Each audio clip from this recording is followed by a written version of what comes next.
Assalamualaikum warahmatullahi wabarakatuh.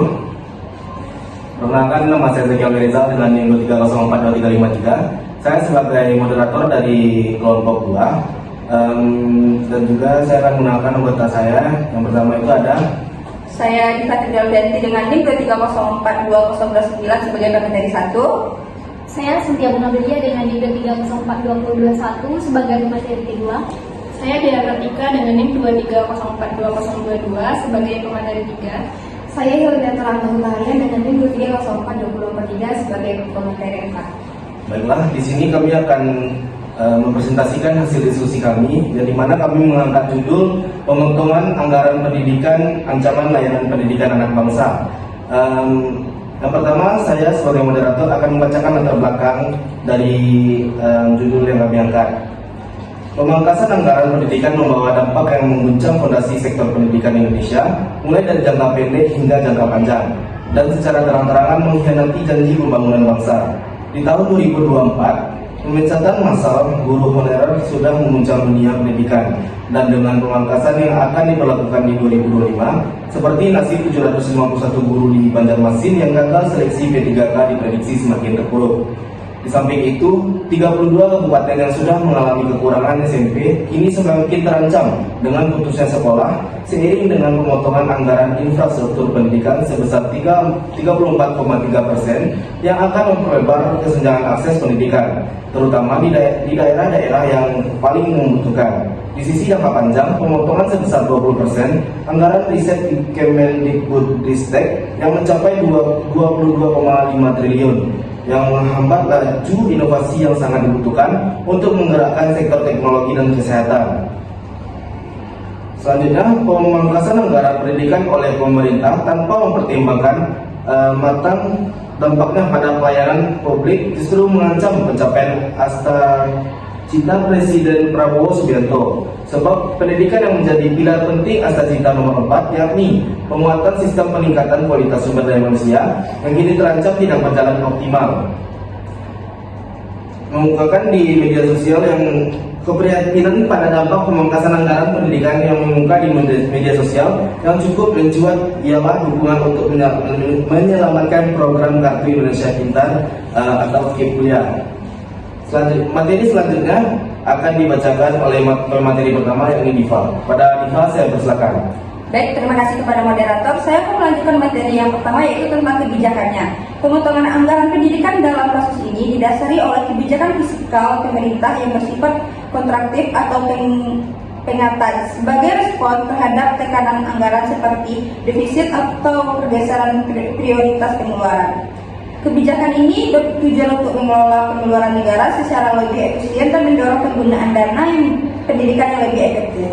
Namun, meskipun didasari oleh pertimbangan efisiensi, kebijakan ini tetap perlu dijalankan secara hati-hati agar tidak mengorbankan kualitas pendidikan dan investasi jangka panjang dalam pembangunan sumber daya manusia. Selanjutnya, materi kedua yaitu efisiensi. Efisiensi anggaran di sektor pendidikan dapat menjadi langkah positif jika dilakukan dengan kontrol yang ketat dan transparansi, karena dapat meningkatkan akuntabilitas penggunaan dana. Namun, efisiensi tersebut tidak boleh dilakukan secara sembarangan, apalagi jika menyentuh program-program strategis seperti literasi, peningkatan kapasitas guru, dan kesejahteraan tenaga pendidik. Jika tidak melakukan secara hati-hati, efisiensi justru dapat berubah menjadi bentuk malapraktik anggaran yang merugikan kualitas pendidikan dan pembangunan sumber daya manusia di masa depan. Sekian penyampaian materi dari saya kembalikan kepada moderator. Baik, terima kasih saya ucapkan kepada pemateri pertama, yakni Diva. Selanjutnya pemateri kedua akan disampaikan oleh Bunga. Kepada Bunga, saya persilakan. Oh baik, terima kasih moderator. Di sini saya akan melanjutkan pemaparan materi. Baik, terima kasih kepada moderator. Di sini saya akan melanjutkan mengenai hasil analisis kami terkait kasus ini. Kebijakan anggaran pendidikan seharusnya dilandasi oleh nilai-nilai keadilan, tanggung jawab, kebijaksanaan, kepedulian, dan solidaritas. Pemotongan anggaran pendidikan, apalagi yang berdampak pada kelompok rentan, bertentangan dengan prinsip keadilan karena menghambat akses setara terhadap pendidikan yang berkualitas. Pemerintah memiliki tanggung jawab konstitusional untuk mencerdaskan kehidupan bangsa, yang menuntut tidak hanya alokasi dana yang memadai, tetapi juga pengelolaan yang efektif. efektif dan efisien.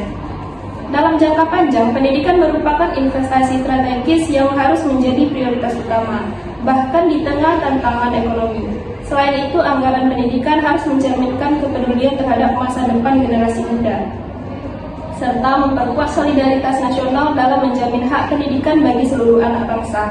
Oleh karena itu, kebijakan anggaran pendidikan tidak boleh dilihat semata sebagai beban pengeluaran, melainkan sebagai bentuk komitmen moral dan strategis untuk membangun masa depan bangsa. Baik, hanya itu saya kembalikan kepada moderator. Baik, terima kasih saya ucapkan kepada dia. Selanjutnya pemaparan materi terakhir yang akan dipaparkan oleh Mia. Kepada Mia, saya persilakan. Baik, terima kasih kepada moderator. Selanjutnya saya akan menyampaikan materi dari solusi dari kebijakan pemotongan anggaran ini. Menghadapi kebijakan pemotongan anggaran, solusi yang dapat kami ambil meliputi peninjauan ulang prioritas anggaran negara dengan menempatkan pendidikan sebagai sektor utama, serta mencari sumber pendanaan alternatif seperti kerjasama dengan pihak swasta dan pemanfaatan teknologi digital.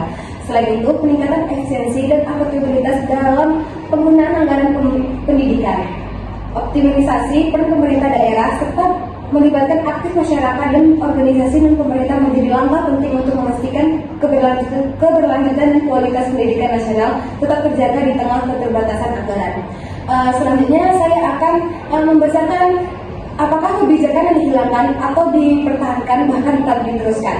Di tengah pemotongan anggaran ini, pemerintah tetap mempertahankan beberapa kebijakan strategis di pendidikan Indonesia yang dinilai memiliki berdampak besar. Tetapi pemerintah memiliki beberapa pertimbangan untuk mempertahankan kebijakan seperti efisiensi anggaran, prioritas program lain, dan fokus pada penggunaan anggaran yang efektif. Program seperti sekarang ini yang kita dengar-dengar KIP yang katanya akan dipotong oleh Menteri Pendidikan, tetapi saat ini tidak jadi dipotong anggaran. Makanya banyak mahasiswa berdemo kepada Dewan Perwakilan Masyarakat. Mereka meminta untuk pendidikan ini tidak harus dipotong karena pendidikan di Indonesia ini nomor satu.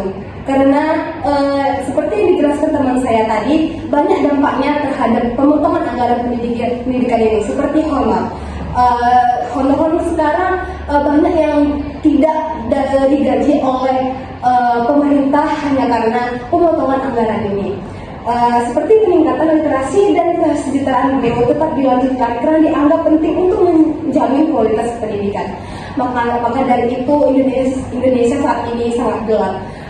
Pendidikan bangsa sangat rancang. Sekian materi dari saya kembalikan kepada moderator. Baiklah, hanya itu pemaparan dari hasil diskusi kami mengenai pemotongan anggaran pendidikan, ancaman layanan pendidikan anak bangsa, dan kesimpulan yang bisa kami ambil, yakni pemotongan anggaran pendidikan tahun 2025 berisiko menurunkan kualitas pendidikan dan menghambat pemerataan akses, terutama bagi kelompok rentan. Meskipun bertujuan efisiensi, kebijakan ini dinilai kurang bijak dan perlu dikaji ulang agar tidak mengorbankan masa depan sumber daya manusia Indonesia. Program penting seperti KIK kuliah perlu dipertahankan, sementara efisiensi seharusnya diarahkan pada peningkatan transparansi dan penggunaan anggaran yang lebih efektif. Mungkin sekian yang kesimpulan dapat saya paparkan, dan untuk sesi tanya kami lanjutkan jawabannya di video selanjutnya. Saya sebagai moderator, kalau ada kata-kata yang salah mohon dimaafkan. Assalamualaikum warahmatullahi wabarakatuh.